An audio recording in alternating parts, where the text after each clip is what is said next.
శ్రీ రమణాశ్రమ లేఖలు స్మృతులు. గోపూజ. నిన్న కనుమ పండగ కదూ. ఈ పండుగకు అన్ని ప్రాంతాలలో పశువులకు అలంకారం చేసి పొంగలి పెడతారు. ఆశ్రమంలో కూడా నిన్న ఉదయం రకరకాల పిండి వంటలు వండి దండలుగా గుచ్చి మెడలో వేసి నందిని పూజించుటే కాక గోశాల ముందర ముగ్గులు పెట్టి రభా స్తంభాలు నాటి పచ్చాకు తోరణాలు కట్టి గోవులన్నిటికీ స్నానం చేయించి నుదుట పసుపు కుంకుమ పెట్టి పూల మాలలతో అలంకరించి పొంగలి పెట్టి మంత్రాలు చదివి టెంకాయలు కొట్టి గోపూజ చేశారు. లక్ష్మి ఆ గోవులకు రాణి కదా, ఆమె శోభను చూచి తీరాలి.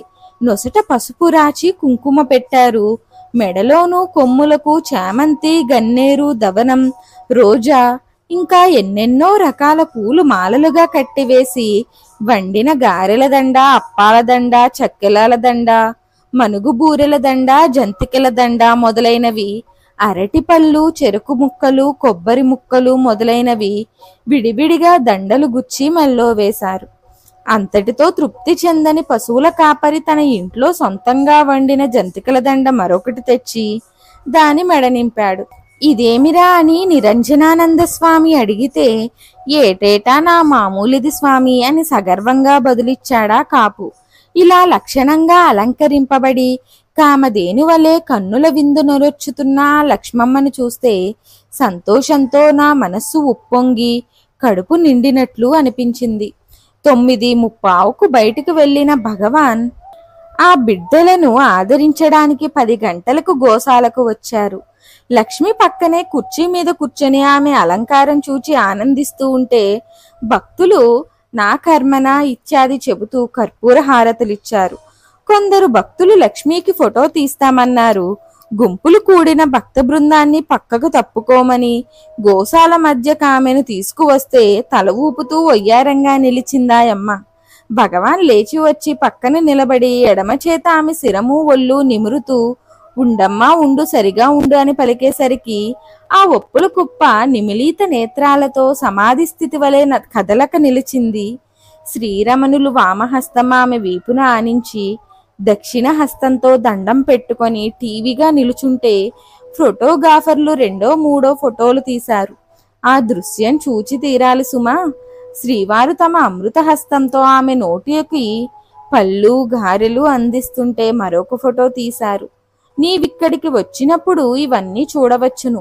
లక్ష్మీ సహితంగా భగవానుల గోశాల మధ్య ఉన్నప్పటికీ ఆ దృశ్యం చూస్తే రేపల్లెలోని గోపాలకృష్ణుడు జ్ఞాపకం వచ్చాడు.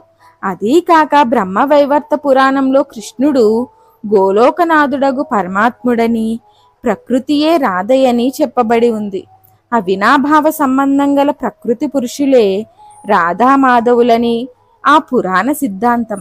శరీరం కొంచెం ఎడమ పక్కకు ఒరిగేట్లు టీవీగా నిలిచి ఆ చెయ్యి లక్ష్మి పైన పెట్టి కుడిచేత వేణువో అన్నట్లు కర్ర పట్టి ఆనంద సముద్రంలోని అలల నురుగా అన్నట్లున్న చిరునవ్వు ముఖంలో చిందులు తొక్కగా కృపాదృక్కులలో గోగన సహితంగా నిలుచున్న భక్త బృందాన్ని అవలోకిస్తున్న ఆ సుందర రమణమూర్తిని చూస్తే సవ్యాపసవ్య పాదాంగుష్టాలు ఊతగా నిలిచి జగన్మోహనకరంగా మురళీగానం చేయుచున్న శ్రీకృష్ణుడా అన్న తలపు కలగడం వింత కాదు.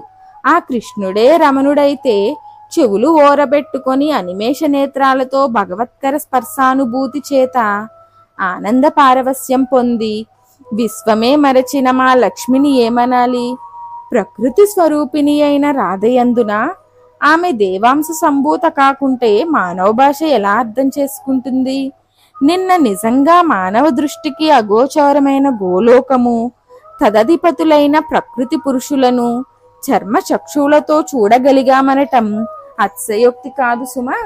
నా వెర్రి భావనకు నవ్వుతావేమో కాని ఆ దృశ్యం అంత మనోహరంగా ఉంది. ఏటేటా ఈ గోపూజ జరుగుతూనే ఉంది కానీ ఈ 7 భక్తుల లక్ష్మమ్మకు ఫోటో తీస్తామనటం వల్ల భగవానులు ఆమె పక్కన నిలిచి మాకీ దివ్య దర్శనమిచ్చారు. ఎంత సుదినమో నా సంతోషం పట్టలేక నీకు రాస్తున్నా. మరిన్ని ఆధ్యాత్మిక విషయాల కోసం మా ఛానల్ను సబ్స్క్రైబ్ చేయండి. వీడియో నచ్చితే లైక్ చేయండి, షేర్ చేయండి, కామెంట్ రూపంలో మీ అభిప్రాయాన్ని తెలియచేయండి.